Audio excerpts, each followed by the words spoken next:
Hey everybody, Chris from 6 Wins, and I got one question for you. What you gonna do when 6 Wins run wild on you, brother?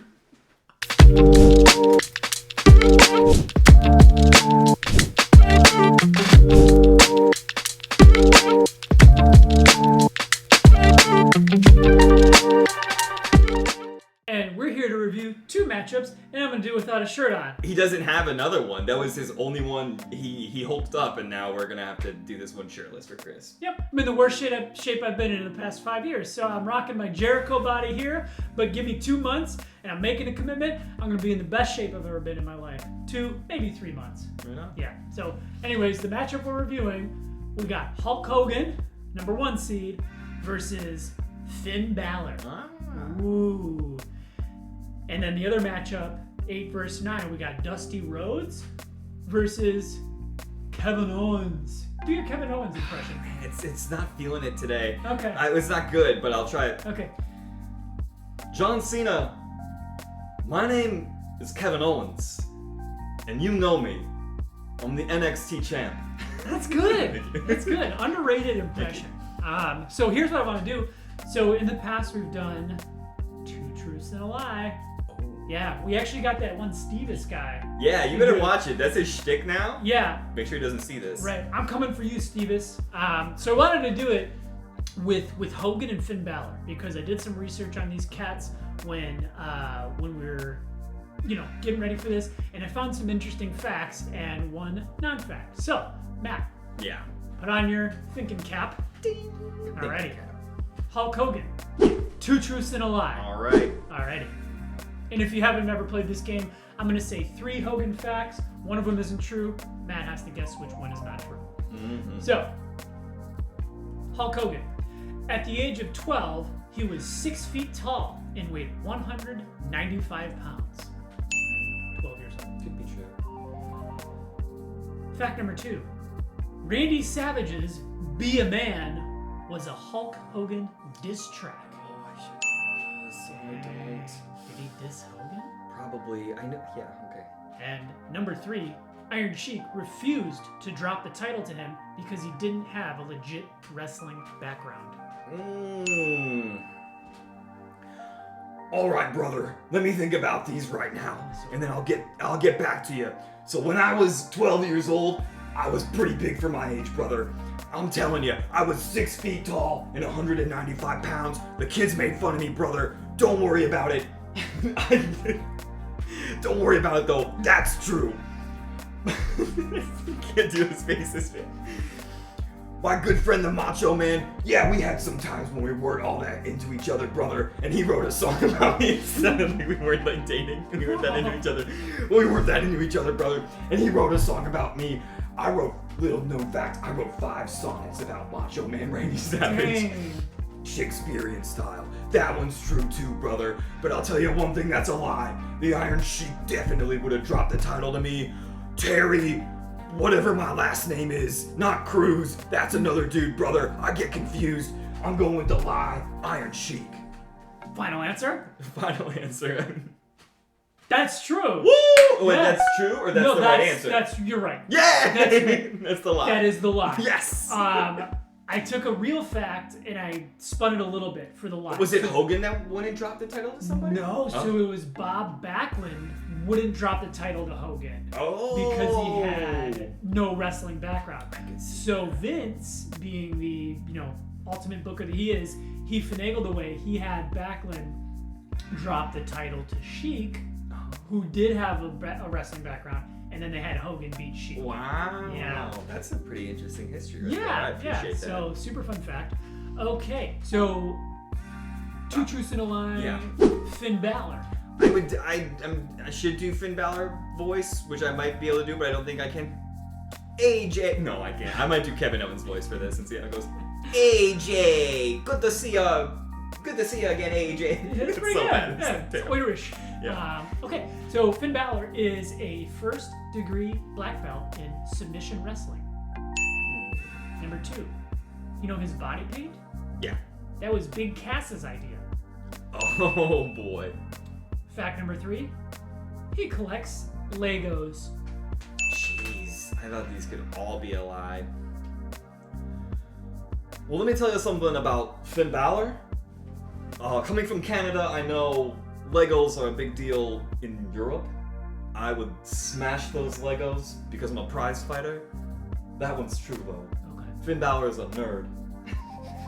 And I'll give him a Stone Cold Stunner. It's getting worse. So I'm gonna say that one's true.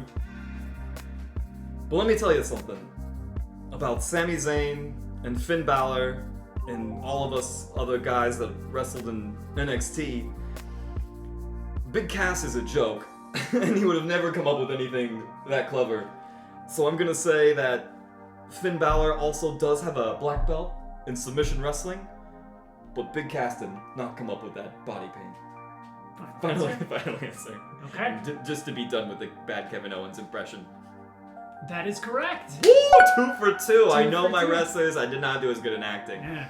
I will say, again, took a really close fact, spun it. Body paint was actually Enzo's. No, it was idea. not. Not kidding. I found that today. It was Enzo's idea. I would have said that was a lie too. Right. So I'll kick it off with my thoughts on Yeah. Hogan vs. Balor. When we were building this bracket, I said there's only one versus 16 matchup where the 16 actually had a chance. And that was Finn Balor. I thought maybe Hogan has enough real life heat and Balor is just that good right now to where Balor might knock him over. So in terms of the best WWE superstar, I'm still going Hogan. He's still my choice, the number 1 seed for a reason. As much as you want to say about him lately, like you cannot deny that he carried the company through the 80s and a good amount into the 90s. So I'm going Hogan. Do you have any thoughts on Hogan versus Balor? Yeah, I would go Hogan too. And was he as skilled in the ring as a lot of wrestlers, even at that time, even in his prime? No. But is he still one of the most recognizable wrestlers of all time? One of the guys that could come out and get you fired up, that made kids drink their milk and eat their vitamins before bedtime, that made you wish so badly that Sting would come down from the rafters and beat the crap out of the NWO because they were just this terrorizing group. Nobody's had that level of just like pop culture mainstream recognizability to the level of Hogan, and so you've got to go Hogan. I think if Finn Balor from NXT had been booked better, he did get pretty unlucky with like the separated shoulder when he was Universal Champion, had that and then every time they brought him back, it's just never, he's run into something that's kind of derailed him. I think did he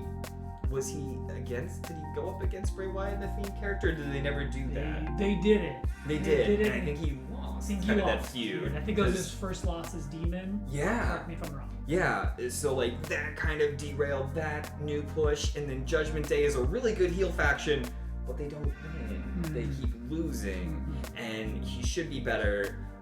I think had he been booked better to his level of quality that he could do, he could have a chance against like a Hogan. But right now, I was definitely thinking Hogan would win this one. Yeah. And when we put it up to a vote on Instagram, Twitter, and TikTok, Hogan won. But it was fairly close. It wasn't a total landslide. For a 116, yeah. For a 116, For yeah. Hogan, yeah. Yeah. And if you're still with us, even though I have no shirt on, like, share, subscribe. Did I say that at the beginning? I don't even remember. No, but shirtless, like, yeah. share, subscribe. Absolutely. We're declothing ourselves for you. Yeah. Anyways, real quick thing on Balor. As of this recording, WrestleMania 39 has not happened yet. So if you're watching this before, what I would really love to see is Demon Balor versus Brood Edge in a Hell in a Cell. As long I as think that would be cool. as long as Edge comes out to the Brood song. This is so good. Definitely a big. Might be an upcoming question I ask you before a video of best themes of all time. Ooh, that would be cool. Yeah. So the next matchup was much closer, hence the 8-9, and we ran this on Mardi Gras, which you pointed out. Which Fat Tuesday. Yep. Me and my Jericho body love Fat Tuesday, like 3 punchkis. Is that a Michigan thing? I think it's I think it's in Michigan or maybe like high Polish settled areas. Oh, But like, okay. I don't think I had heard of Punchkis growing up in Illinois. Okay, so if you don't know what a punchki is, if you're tuning in from out of state or out of a Polish settled area, it's like a donut on steroids. It's like over 2,000 calories in one of them. That can't be true. Is that true? There's so many calories. Google it. It's, I think, 2,000. Oh my god. So number 8, rough. Dusty Rhodes versus number 9, Kevin Owens. Kevin Owens. Yeah, who are both heftier superstars, Yeah. but also have had amazing careers. You look at it and you go, how did Dusty fall to an 8? How did KO fall to a 9? But, you know, when we made the bracket, everyone we looked at before them, we were like, you can make the argument they should be seated higher. So, Oh yeah. Dusty versus KO. Any thoughts? Well, so some of this came up in comments on the polls, and I have to mention it because I think we mentioned it for other matchups. And one of the things we talked about is to limit just all the wrestlers we would consider, we were just going to consider guys that had, at any point, had a significant WWE, WWF career. Mm-hmm. So we were leaving out only AEW people, or only NJPW people, or only people like NWA wrestlers before WWF was a thing. And as was pointed out, Dusty's most success in his career really came in NWA, and he came over in WWF and he kind of got bumped down to like mid-card status for most of his career, hence the Cody storyline now. He never won the big one and things like that.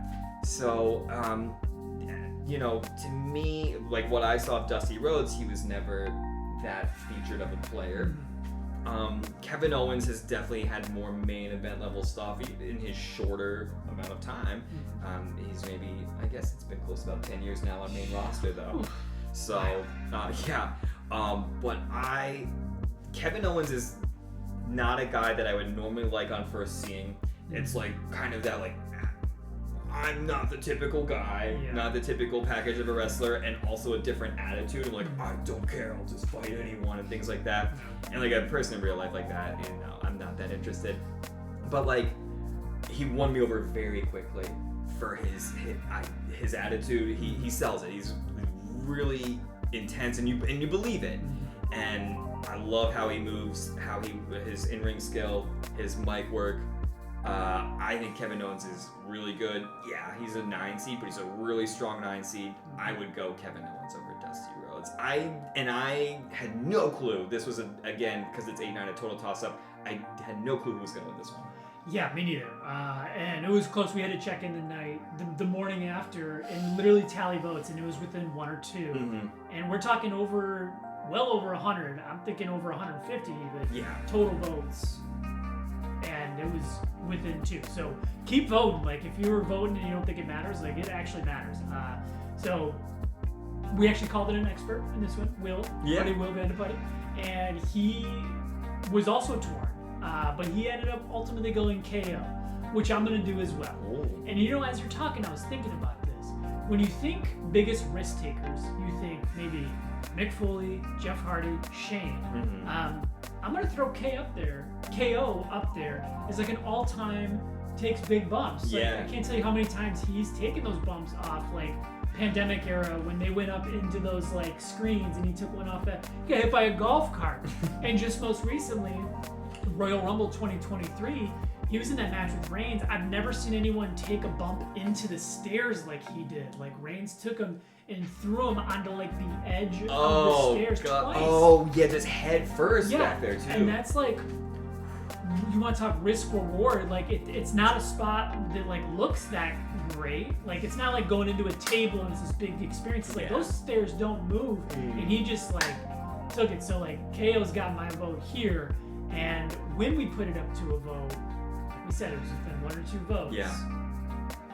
Dusty Rhodes came out on top. So we're looking at a battle of the 80s and 90s here with the second round, Hulk Hogan versus Dusty Rhodes. Right on.